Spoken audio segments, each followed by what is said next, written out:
Dumating na sa Bunawan, Agusan del Sur ang mga gagawa ng replika ng pinakamalaking nahuling buhaya sa buong mundo na si Lolong. Ibinaw na ang labi ng buhaya sa lupa sa mismong kulungan nito sa Bunawan Eco Park and Research Center. May ulat on the spot si Steve Dailisan. Steve? Grabe na nailibing itong labi ni Lolong dito sa loob pa rin ng kanyang kulungan sa Bunawan Eco Park and Research Center. Dito sa aking likuran, kung mapapansin mo yung parang kahoy na bakod na yan, dyan yung eksaktong pinaglibingan kay Lolong. Yung kanya naman balat ay sinimula ng patuyuin para nang sa gayon ay masimula na rin yung proseso ng taxidermy. Isang hukay ang ginawa sa loob mismo ng kulungan.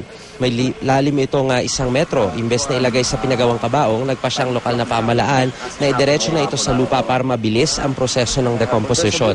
Isinilid si Lolong sa isang fishnet para buo pa rin sa sandaling iahon. Tinatayang aabot ang proseso mula 3 hanggang 4 na buwan.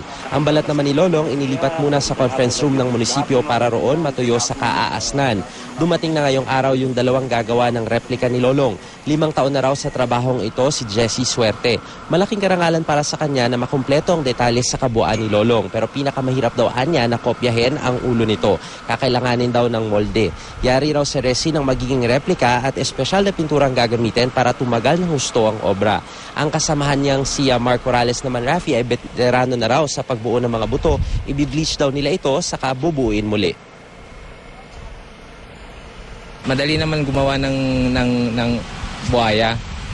Tagal ko na ginagawa, pero itong kay Lolong mas medyo meticuloso yung detail ng mukha niya, lahat ng parte ng buong katawan. Lalo na yung balat niya sa likod. Kasi yung pattern niya different from other crocodile. Ano kahirap to? Kasi syempre malalaki yung buto nitong si Lolong o mas madali ito dahil malalaki? Siguro, diferensya sa maliit kasi yung maliliit mas mahirap. Ito malalaki, yung kaso lang mabigat siya. Mahirap kasi lagyan pa na ng steel sa loob eh.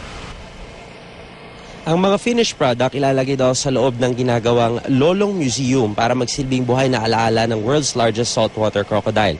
Ilalatag naman daw ng lokal na pamahalaan ang kabuang na kolekta mula sa Lolong Fund sa ngalan ng transparency. Ito, Rafi, bale yung ibinayad na entrance fee sa pagpasok dito sa Bunawan Eco Park and Research Center.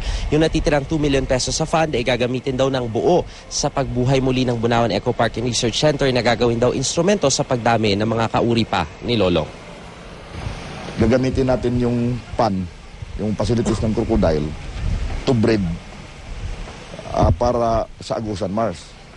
Magkaroon tayo ng bagong direction ng Agusan Mars na yung mapupudos na mga hatchling ng facilities na to i-release namin sa wild for study. Alam mo, Rafi, naghahanap ang lokal na pamahalaan ng Bunawan ng pinakamagaling na taxidermist. Hindi raw kasi pwedeng ipaubayan na lamang ito sa basta-bastang taxidermist dahil kinakailangan pulido yung gagawa. May mga pagkakataon daw kasi na somewhere along the way, biglang bumibigay yung mismong hayop na isinailalim sa proseso ng taxidermy. Kaya kinakailangan maayos na gagawa ito, lalo't hindi naman daw pangkaraniwan na hayop itong si Lolong na nagbigay ng karangalan di lamang sa Bunawan kundi sa buong bansa at nagbigay daan para sa research and development para sa mga crocodiles. Rafi.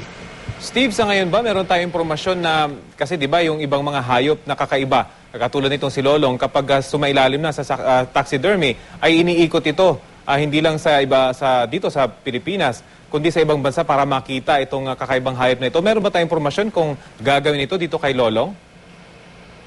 Bukas naman daw ang lokal na pamahalaan kung sakasakali na gagawin yan dahil ito ngang si Lolong, kumbaga ang treasure hindi lamang ng mga Pilipino kundi ng pangkabuuan na rin sa mundo.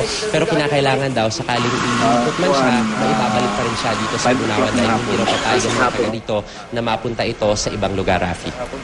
Okay, maraming salamat, Steve Dailisan.